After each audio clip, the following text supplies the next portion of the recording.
Welcome to Sri சமையல். இன்னைக்கு கோதுமை ரவை உப்புமா செய்ய போகிறேன். வாங்க எப்படி செய்யறதுன்னு பார்க்கலாம். ஸ்டவ் ஆன் பண்ணி கடாய் வச்சுக்கோங்க.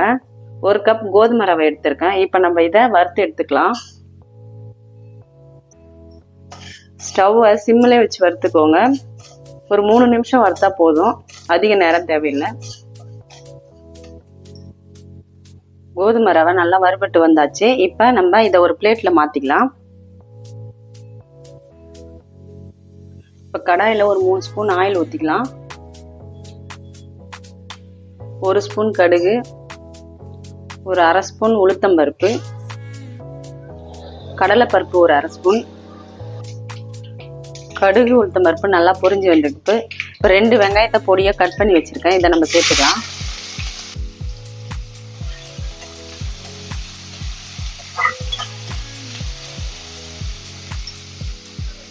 கொஞ்சமாக கருவேப்பிலை, 2 பச்சை மிளகாவை கட் பண்ணி வச்சுருக்கேன். இதை சேர்த்துக்கலாம். சின்ன துண்டு இஞ்சியை கட் பண்ணி சேர்த்துக்கோங்க, நல்லா வாசனையாக இருக்கும். நல்லா வதங்கட்டும்.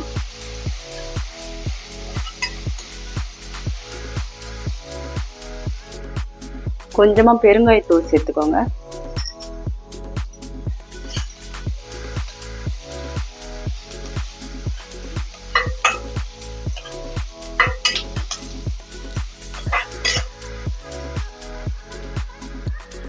சின்ன சைஸ் தக்காளி பொடியாக கட் பண்ணியிருக்கேன். இதை நம்ம சேர்த்துக்கலாம். தக்காளி சேர்த்தா உப்புமா இன்னும் நல்லா டேஸ்ட்டாக இருக்கும்.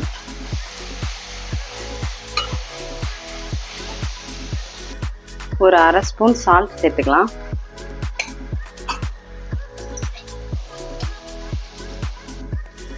வெங்காயம் தக்காளி நல்லா வதங்கின பிறகு எந்த கப்பால் நம்ம கோதுமை ரவை எடுத்தோமோ அதே கப்பால் நான் 2 கப் தண்ணி சேர்த்துருக்கேன்.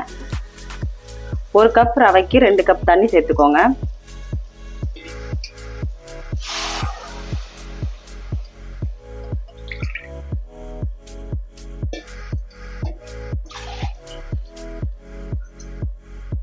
இப்போ தண்ணி கொதிக்கட்டும். அதுக்கப்புறம் நம்ம கோதுமை ரவை சேர்க்கணும்.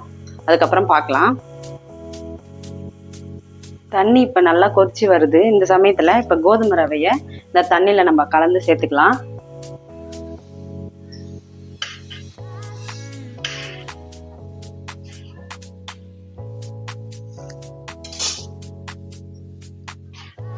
ஸ்டவ் நல்லா சிம்மில் இருக்கட்டும். இப்படியே சிம்மில் ஒரு 10 நிமிஷம் வேகட்டும். இப்போ மூடி வச்சிடலாம். ஒரு 10 நிமிஷம் இப்படியே இருக்கட்டும். இப்போ உப்புமா சூப்பராக நமக்கு வெந்து வந்திருக்கு. உப்புமாவும் நல்லா சூப்பராக இருக்கு பாருங்க.